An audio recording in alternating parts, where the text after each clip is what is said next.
Saving money is super important. Money in a savings account really safeguards you against unexpected expenses or that emergency fund and hardship that could happen, like job loss. The problem is, are Americans really saving enough money? And in today's video, we're going to be looking at four mind-blowing stats on how much money Americans are saving. And I really want to break this down and really get into it. Number one, the average American has $8,000 in savings. Now, when you look at the Money Fool, they are talking about $8,000, not just in savings accounts. This also includes all transactional accounts. We're talking savings accounts, money market, checking accounts, call account, prepaid debit accounts. All of that accumulates to about $8,000 in savings, which we know an emergency fund 3 to 6 months, $8,000 is not going to save it. Now, when you look in comparison to 2019, so just 5 years ago, the average savings was roughly around $6,000. So we're getting a little bit better. We're saving a little bit more money, but it is still not enough to fully fund that emergency fund. Now, looking at expert recommendation of that 3 to 6 months with that emergency fund,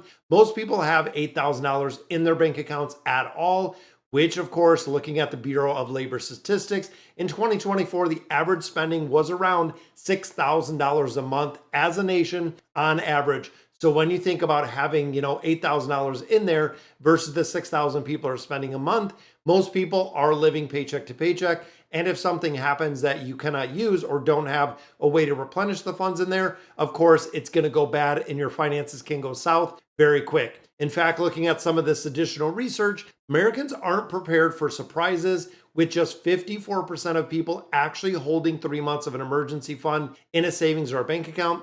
And honestly, I'm pretty shocked with the 54%.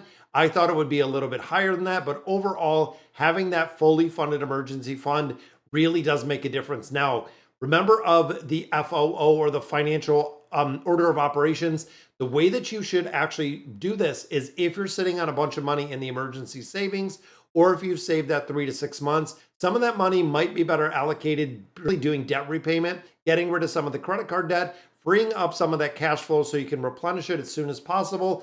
But if you are sitting on 3 to 6 months, let me know in the comments if you're part of that 54%. So the second one, the richest Americans have more than 5 times the savings of the upper middle class. That's right. When you start looking at the top percentile in the United States, which is a medium transaction account balance of 128K. So if you're sitting on $128,000 sitting in your bank, you probably need to be investing it somewhere else. You need to have it somewhere else. And of course, when you look at the upper middle class, their savings balance is about 41K. So again, just a little bit north of having that emergency fund, that 3 to 6 months. And I'm thinking even with the upper middle class, is 41K or $41,000 going to be enough to cover the expenses? If something does happen, chances are probably not. When you start looking at $2,000, $3,000, $4,000 mortgage payments, that money can go away pretty quick. Now, of course, it's very expected that the rich are going to have a little bit more money, but there's a massive gap when you think of the wealthy individuals and the upper middle class. We're not even getting into the middle class or the lower class. There is a big wealth disparity in the United States, and we can see that pretty much anywhere that you look. Now, the third one we look at, almost half of young Americans have a separate emergency fund. This is something as a financial counselor that we have really stressed over and over and over again. You have to have an emergency fund. This is definitely good news when it comes to a younger generation. Both Gen Zers and millennials are taking emergency funds and having that money set aside, far more serious than we ever did with the Gen Z and with the boomers. Within the group, looking at, again, the Gen Zs and the millennials, they have roughly 40% of them have a separate savings account that is strictly for emergencies. When we talk about the emergency fund, it really, you have to have it separate. You have to have it somewhere else. And the reason is a lot of people intermingle the funds, and then they end up having something that's not a true emergency. Maybe it's something that they see as an emergency or can be really construed as an emergency, but it is not a true emergency. And if you have easy access to the money that you have earmarked for an emergency fund, you can go ahead and borrow that. Now, that, of course, is in comparison with 32% of those Gen Z and the baby boomers having a separate savings account, which is just because of the emergencies. Now, they're really calculating this and really putting this on Gen Zs and millennials that it is because of what we've seen in 2008 with the Great Recession and the housing market crunch. And then, of course, COVID-19 in 2020. This has prompted a little bit of the younger generation take a little bit more risk or save a little bit more when it comes to the emergency fund if they can. And the fourth one in here, 66% of Americans have their savings in a wrong account. Now, this is something personally that drives me crazy. When we start thinking of money in a savings account, when we start thinking of an emergency fund, where do Americans put their savings? Just in banks, just in traditional savings accounts, just in high or really very high either fee or low interest rates. Now, only 34% of Americans that have emergency funds earn at least an interest rate of 4%. Think about that. 34% of individuals that have money earn less than 4%. So when you think of inflation, if you're parking money in that emergency fund, it is losing money. For me personally, I use M1 Finance 4.5%. So a little bit over the 4% that you're getting on that emergency fund. Parking the money there makes a big difference. Now, of course, who does not want to earn more money in building up that emergency fund with the high yield savings accounts? Now, of course, these are not going to be around forever, but taking full advantage of it right now, it can make a big difference if you're earning 4.5, 5%, and growing that balance, even if you have $8,000 on a medium income. Looking at the regular savings rates that we see around the banking institution, they're around a 0.3%. So parking your money at a financial institution might not be the most beneficial, and you could actually be losing money due to inflation. Now, the final one that I want to talk about, and this is something that I see a lot, is when it comes to retirement accounts. We are talking about your IRA accounts.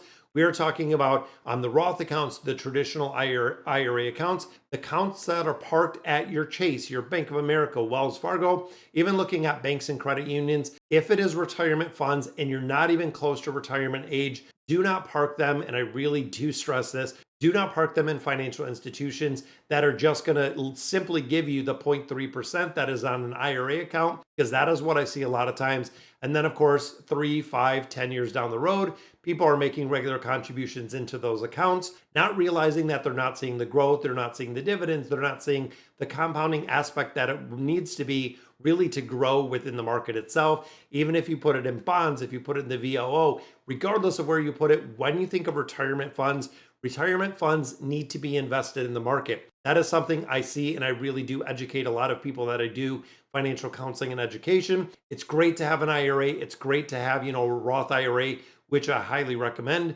But that Roth IRA needs to be invested in the market, needs to be able to grow, needs to be able to take a little bit of risk instead of just keeping it very secured and not making really any money at all. When you get to retirement and when you get closer down the road, you will thank me, trust me, tenfold when we start seeing those accounts grow. Even though stock market's up and down, when we think about retirement accounts, we are talking 5 years plus. This isn't going to be the emergency fund you might need in a month or two that you're keeping liquid. This isn't the money that you're setting aside, let's say for a CD, short term in the next 2 to 3 years.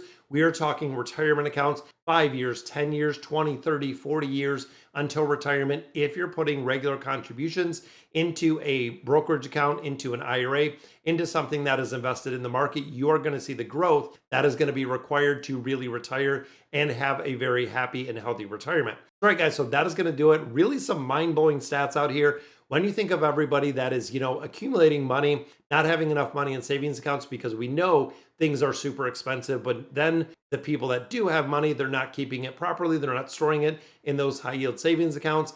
They're just kind of sitting on it. And of course, when you look at the disparity between the richest Americans and then, of course, the upper middle class, they are about 5 times as more likely to have that. Make sure that you check your bank account. It is up to you, and I really do challenge you with this. It is up to you to understand and know your own personal finances. For a majority of people, nobody else is going to look at it. Nobody else is going to monitor it. Even when you look at where your 401k is invested in, your IRA money, your HSA money, you have to know what you're getting into, what you're dealing with, and how you're investing your money. So again, that is going to do it for today's video. Let me know in the comments what you guys think, and I'll catch you in the next video.